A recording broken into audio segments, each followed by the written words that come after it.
ֆաշիզմը, ասեմ ձեզ, 3 տարբերակ ունի, գերմանական ֆաշիզմը, հա, գոնե 3, բանը, չէ, իտալական ֆաշիզմը ծնվել է Իտալիա, Մուսոլինին է հեղինակը, չէ,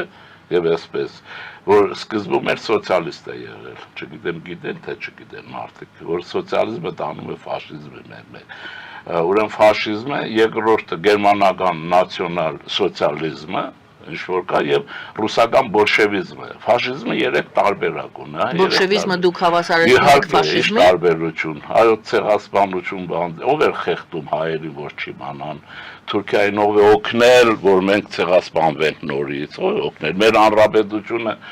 ով է եւ վերջին հաշվով Արցախահայության ուրեմն գալադամորով կազմակերպեց Ալիևը, հավատում եք դրան։ Չի Պուտինը չասեց, որ մենք մեր հարցը լուծեցին։ Դրա դիմաց ստացավ Ալիևի ընկերությունը եւ 1 միլիարդից ավելի։ Ով տաքացրեց Հիտլերին, հզորացրեց եւ պատերազմ որտեղից եղավ։ Գիտեք որտեղից է գալիս։ Դա գալիս է 1922 թվականին Ճեվնովայի հաշտության դաշնագրից, երբ որ Ռաբալոյում էր Ջենովայի մոտ է Գերմանիան եւ Վայմարյան Գերմանիան եւ սովետական Լենինյան Ռուսաստանը Չիչերիններ այնտեղ, իսկ այնտեղ Ռադենաուին Գերմանիայի արտգործնախարարը դաշինք կնքեցին, այստեղից է գալիս, հետո 26 թվից հետո դուք գիտեք, կարծում եմ որ գիտեք, Գերմանիային արգելված էր զինվել, շատ ունենալ եւ այլն։ Ռուսները, ռուսական բոլշևիկները առաջարկեցին եւ սովետական միության տարածքում բացեցին ռազմական ուսումնարաններ, գործարաններ, գերմանական տեղափոխեցին եւ աճեցրեցին գերմանական բանակի համար սպայական կազմ, կոնկրետ ասեմ, որպես չասեն հիմա, ուրեմն Ռիազանում տանգային, հիմա որ Ռիազաններ կարող են գնալ տեսնեն, տանգային ուսումնարան, որտեղ գերմանացիները կրթություն էին ստանում, զինվորական, եւ ուրեմն այնտեղ է սովորել հայտնի տանգային ստրատեգիայի գերմանական տաղանդ, հանճար չասեմ, Գուդերյանը, այնտեղ է աշակերտ բանը, լեյտենանտ ուսանել, Լիպեցկում էր, ուրեմն ավելի բան է,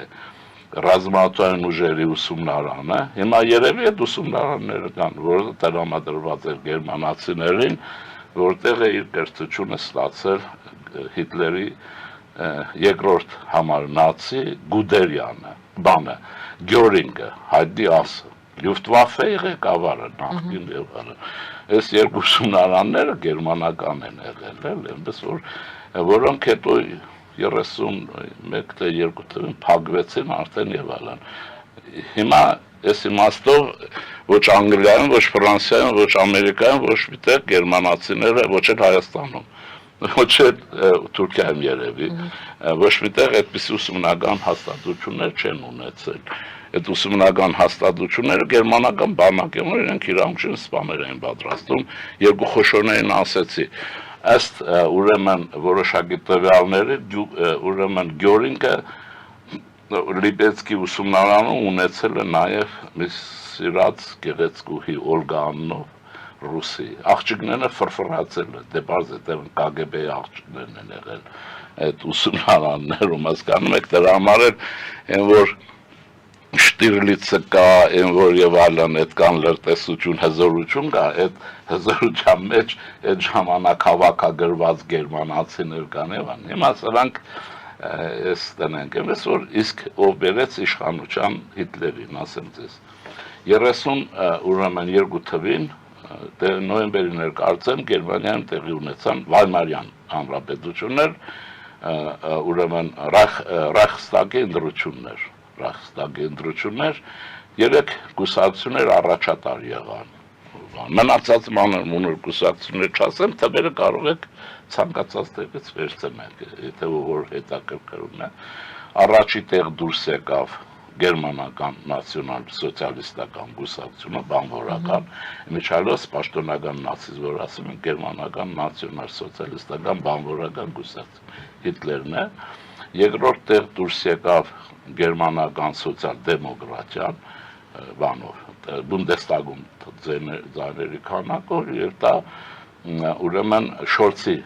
այդ նախնական իմաստով Շրայմախեր եւ այլ կարես կուսակցությունն է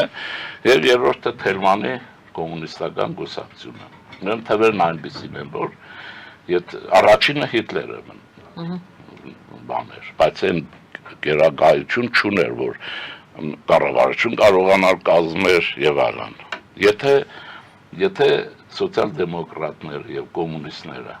դաշինք ստեղծեն, մեր ժողովուրդը դաշինքներ շատ է սիրում։ Ես հիմա դուրս եմ գալիս, ասում եմ չեք միանում, ես էլ ասում եմ ում հետ, ինչ եք միանում, հələ մի հատ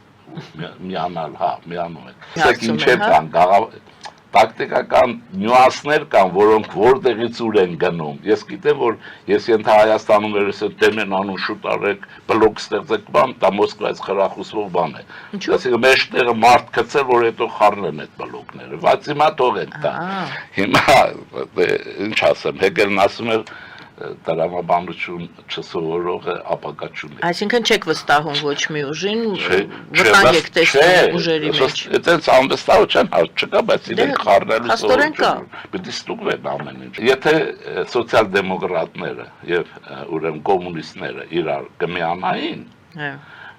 ուրեմն առաջի տեղ իրենք դուրս կգային։ Գերմանական նացիոնալ-սոցիալիստականը կկար։ Թվերն այդպեսին ուղղակ չեմ հիշում, այդ բան չկա։ Բայց Մոսկվայից, գիտեք, Կոմինտերն կար այն ժամանակ, կոմունիստական ինտերնացիոնալ, եւ Թելմանի կուսակցությունը կոմունիստական ինտերնացիոնալի անդամ էր 43-ին արձակվեց։ Մոսկվայից Թելմանին արգելեցին սոցիալ-դեմոկրատիայի հետ դաշինք կազմել, այստեղ չթողին։ Դաշինք կազմեցին, Հիտլերը մնաց առաջի տեղում, ընտրություններ դարձավ կանցլեր։ Հիմա ով բերեց իշխանության, ուրեմն եթե իրենք Հիտլերին չէին վախենում էին ֆաշիզմից, Գուդերյանից, Գյորինգից եւ այլն, դա չէին ուզում, հետեւաբար պիտի օգնեին, չէ, բարտադրեին։ Հիմա ոնց որ հիմա Կոպերկինը, որ սրանց ռևանշիստ էին, ասի, արա փախեք Հայաստանից էլ վաղվանից ցույց գործադուր չկա, մորթեք էլ ոչ մեկ ցույց չի անի, վերջացավ։ Եվ այսպես է դաշինքը չառաջացավ, եթե լիներ Հիտլերի ճամփեն փակված էր։ Հիմա ինչու էին Մոսկվայից Հիտլերին ճանապարհ տալիս։ Նախ ցակումնաբանական նույնականություն ունեն, գերմանական ֆաշիզմ, ռուսական բոլշևիզմ, մի կուսակցականություն, սոցիալ եւ այլն, տարբեր տեսակներ են, այն էլ հիշեք 30 թվերի սոցիալիզմը, հիմա ասենք մեր սերունդները հիշում են 60 թվերի սոցիալիզմ, այլ այն որ բաները, գայերը փախնում գնացներից իրեն չպրտում էին դուրս։ Մի խոսքով, եւ այդ ինչու են անում, որովհետեւ հիշեք, որ սովետական միության գերբը, հա, հիշում եք, զինանշանը եւ նաեւ բանակային մարշալների ուսադիրների 5 աստղերը, երբևէ հայ մարդը մտածել է, թե ինչու սովետական բանակը աստղը 5-ով է, կամ ինչու է նա, ինչու է այդպես, երկիր մոլորակը, դա համաշխարհային տիրապետության գնալու ուրեմն սովետական, այսինքն կոմունիստական ծրագիրն է, հիշում եք, երկրներ կա ինտերնացիոնալ եւ այլն աշխարհը պիտի փրկի, աշխարհումից պիտի փրկի, այսինքն պիտի գրավվի, չէ, եւ այստեղ այդ հարցերի մեջ մենք նոր աշխարհ ենք կառուցելու, նոր կառուցում։ Դե հիմա եթե չեք գրավում ամբողջ աշխարհը, ոնց է կառուցելու։ Ինչու 5 աստղը, 5 աստղ, թե չհրեականը 6-ը կա, չգիտեմ ինչը կա, չէ, որովհետեւ եթե քարտեզին նայում եք 5 մայրացամաք կա, 5-ը պիտի գրավվեն։ Ես դրա համար էլ մեր գլխավոր շտաբին առաջարկում եմ այդ աստղերը հանել եւ փոխել։ Մենք ոչ մի բանին, մենք մեր երկրին տեր պետք է լինենք, մենք համաշխարհային տիրապետության խնդիր չունենք, դա դրա սիմվոլն է, նաև գերբը, որ այդ երկիր մոլորակն է եւ այլն, պրոլետարներ բոլոր երկրներն է եւ այլն, ուրեմն համաշխարհային տիրապետության ճանապարհի վրա ռուսական ինձ թվում է լավագույն հնարանը եւ դա կա գերմանական պետություններ, որին իրենք հակաարևմտյան էին դարձնում, հիմա էլ են անում Մոսկվայից հակաարևմտյան, դա անգլոսաքսերի դեմ են ուղղորդում, մեզ էլ են ուղղորդում, Չէ, Անգլիան մեզ համար օգնեց պետություն դարձանք, ինքը այդ պետություն կործանեց, բայց գիշեր-ցերեկ անգլիացիների մասին պես թշնամացնում են, չեմ ասում անգլիացիների շոկոլադ են, բայց ուզում եմ ասել հասկանանք այդ բոլորը։ Եվ այդ համաշխարհային տիրապետության ճանապարհին կանգնած են ովքեր անգլոսաքսերը։ Ֆրանսիան այն չէր իրենց հաշվով, եւ ուրեմն Անգլիան եւ Ամերիկայի Միացյալ Նահանգները, հետեւաբար ինչ էր պետք, ով կարող էր հաղթել, ուրեմն կհաղթեր Գերմանիան, եւ դրա համար Գերմանիային զինել էր պետք, Գերմանիային ճանապարհ բացել էր պետք եւ ուղղորդել դեպի արևմուտք, Ֆրանսիա, Անգլիա, այդպես էլ եղավ, չէ, բայց Ֆրանսիան գրավվեց Հիտլերի կողմից, ուրեմն ծովային առյուծ գործողությունը Հիտլերի Անգլիայի դեմ կատարվեց, այստեղ գերմանական գլխավոր շտաբը հասկացավ, որ ինքը Անգլիա գրավել չի կարող, եւ երկրորդը դրեց գործողության երկրորդ շուռը գավ դեպի Մոսկվա։ Այն մեր ժողովուրդը ինչ ասում է սրած բիզը մտավ համապատասխան տեղը։ Այստեղից է, բարձ է, որտեղից ինչու էին նպաստում, ինչու էր եւ մնացած է խոսում են մեկը ֆաշիստ է, մեկը ինչը, բայց իրենք ինչ են։ Եթե ֆաշիզմ չէ, ինչպես կարելի է ցեղասպանությունից մազաբուրզ մի ժողովուրդ, որի ազգայաբնակչությունը 1 միլիոն, 2 միլիոն են եղել այդ տարիներին, այդ վիճակում 600,000 մենակ զորակոչել ամբողջ սովետական տարածքում, գենոցիդ, չի, դիտավորյալ։ Ինչպես կարելի է այդպիսի մի ժողովրդից 6 դիվիզիա 4 լրիվ կոմպլեկտավորված 6 դիվիզիա զորակոչ անել։ Ինչպես կարելի է ցեղասպանության ենթարկված բարեկամ ժողովրդից հանրապետությունը կործանել տալ եւ նրանից Կարսը խլել Թուրքին տալ։ Իգդիրը, գիտեք, չէ, Մասիսի շրջանը թուրքերը չեն գրավել, գեներալ Դրոն կրվել է մինչև զորավար, ասենք, վերջի օրը, երբեք վերցնել Թուրքին տալ, Նախիջևանը վերցնել ադրբեջանցուն, Արցախը տալ ադրբեջանցուն, բայց ֆաշիզմը ոնց է լինում, մի հատ կասեք ֆաշիզմը այդ բաներ է արել, եւ բարեկամ ժողովրդին էլ այսօր խրախուսել Թամանյան դիվիզիայի եկել ամեն օր ռուսականով, որ հիմա էլ հայությունը գնա կռվի այնտեղ ուկրաինացիների դեմ, ուրիշ ինչ։ Ուզում եմ ասել այնպես, որ մենք մեր դիրքորոշումով պիտի այդ հարցերը լուծենք, իսկ պատմությունը շատ դաժան է։ Պատմության չիմացությունը շատ վտանգավոր է, բայց պատմության փաստերը պիտի իմանալ եւ երկրորդ իմացողներից պիտի սովորել, ոչ թե շարանել, աղմուկ անել, սեփական տգիտությունը դրոշ դարձնել եւ վրա տալ։ Այդ չեկիստական գաղափարները, պաշտպանները, դրանք հրահրված են։ Հիմա այսպես եւ խոսքը փակեմ հետեւալով։ Ինչ է քաղաքականությունը, որովհետեւ ես չեմ կարող դա չասեմ։ Ուրեմն անգլիացի մի լավագույն հեղինակ կա, շատ լավ հեղինակ է, Բերքը, կոնսերվատիզմի հայտնի հեղինակն է, ընդ որում ասեմ, որ մեր երիտասարդներից քաղաքական լավ գործիչներից մեկը Գոնջորյան Հայկը, լավագույնս գիտի Բերք,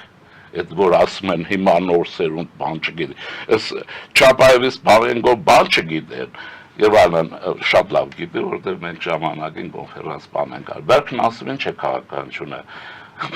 ասում է սեփական ուրեմն ազգային շահերը ռեալիզացնելու գործընթաց է։ Ես ռեալիզացնում եմ Հայաստանի Հանրապետության ուրեմն ազգային շահերը։ Երանք քրիստոնյա ժողովրդավարական կուսակցությունը դրա համար ճշմարտություն է պետք։ Իսկ ովքեր որ բլեֆ են անում, ովքեր որ մնում են ուրիշ դիրք, նա դա ես կորզն է, բայց կարծում եմ այս ճանապարհը ճիշտ է, մենք ճիշտ է իմանանք նաև մեր մեծերին, որ չխոնարհվենք անընդհատ վայ, հասկանում եք ոնց է, այսպեսի մարդիկ են ունեցել։ Հիմա հարցս հետևյալն է, քանի մարդ է դրանց կարդացել, ես 30-ով չեմ տալիս, ես նապես մեծամտության չեմ սիրի, ասեցի ուրեմն Արզրուն Հովհաննիսյանը, որ լավ զինվորական եղել է եւ ազնիվ մնաց, իշեկներ այդ կապված, եւ մարդերը հետազոտության իմացած է արդյունքն ասել, ընդ որում ռուսներն է դրա մասին գրել են, այս չեկիստներին ասեմ, որ լսի, ձեր բաբաները վաղուց գրել են Ելցինի ժամանակ, դրանք հայտնի են, եւ Արսեն Գյուլիստանյան, մի լավագույն մտավորական հայ, Վիեննայից է գրում, դուք ինչի դեմ եք կռիվ տալիս։ Թուրքիան, հա, ինչ Թուրքիան, բա, հասկացանք, այդ Թուրքիան մեր Թուրքիան չի, դա ռուսի Թուրքիան է։ Մեր Թուրքիան ուրիշ Թուրքիա է, որի հետ մենք մեր հարցերը պետք է կարգավորենք եւ լուծենք։ Մեր պետականության կայացում։ Հիմա ոչ մի ուրիշ խնդիր չունենք, քան պետականության կայացումն է։ Ուժեղ կազմակերպված որպես կենթանի օրգանիզմ, ասեմ ինչպեսին։ Եթե այդպես է, որտեղ գիտեմ, որ մեզ լսող, հատկապես ուզում եմ, որ միջին սերունդը երիտասարդ շատ կարդալը, որ ասում են, ֆետիշ չդարձնենք, բայց կարդալ իմանալ, կրթվել է պետք էլի։ Այդ իմաստով ասեմ, որ Չելենի պետության մասին գեոպոլիտիկայի հայտնի դեմքերից է շվեդացի եւ այլն Ռուդոլֆ Չելենի այն պատկերացումները պետության մասին ինչպեսին կա, ես այդպես էլ աշխատում եմ ռեալիզացնել պետականություն որպես օրգանիզմ, ինք օրգանիզմ է, շնչում է, դուք տեսնում եք ընդարձակվում է, նեղանում է, իրեն եւ այլն, ուրեմն դա է, ուրիշ խնդիր մենք չունենք, այդ առաջինը, բայց մենք պիտի մի բան հասկանանք եւ սա հատուկ ասում եմ ուզուրպատորին եւ մեր ժողովրդի գիտակցություն աղճատողներին, առանց հոգևոր մասի նյութականը չի կայանալու։ Դրա համար քրիստոնեության այն ընկալում ինչ որ մեր ժողովրդի մեջ կա, ես որպես կուսակցության նախագահ չեմ ասում, մենք այդ արժե համակարգը, որ մերն է եղել եւ դարերով եղել է մեզ հետ եւ դա պիտի վերադարձնենք եւ պետք է հզոր այդպեսի եւ Հայաստանը շատ շուտ կվերականգնվի։ Ասեմ, այսպես դիլեմայի ձևով, ոչ թե թեորեմայի կարգավիճակով։ Ես օրինակ իշքան որ մտածել եմ, իշքան որ հասկանում եմ բնականաբար, եթե մենք, այսպես ասեմ, եթե մենք քրիստոնյա ժողովուրդ չլինեինք եւ մեր ժողովուրդը քրիստոնյա չլներ, իր կեցվածքով ամեն ինչ, այնպես ինչպես ասում են գերմանացի ճանապարհորդները, լավն իմաստով, մենք ցեղասպանությունը չէինք վերապրելու, հնարավոր բան չէր, ոչնչացել, վերջացել էինք, դա մեր ժողովրդին ուժ տվեց եւ այդ քրիստոնեության այդ հավատը իր այն կոպվածքը, ներքին կոպվածքը, ինքը կարողացավ մեր երկիրը փրկել։ Մարտիրոս Սարյանից մի բան ասեմ դրա համար։ Նայեցեք ցեղասպանության տարիներին, նայեցեք պատկերասրահ հրաշալի պիտի գնա նայել։ Նա ցեղասպանության թեմայը ոչինչ չի նկարել, բայց մեջ ամեն ինչ կա, բայց կա ամբողջ այդ տարիներին, ուղիղ իմաստով չի նկարել, ամբողջը քրիստոնեական լույսով է լցված, հավատը, որ հաղթարելու ենք սա։ Հիմա էլ ենք հաղթարել, ես այդ հավատն ունեմ,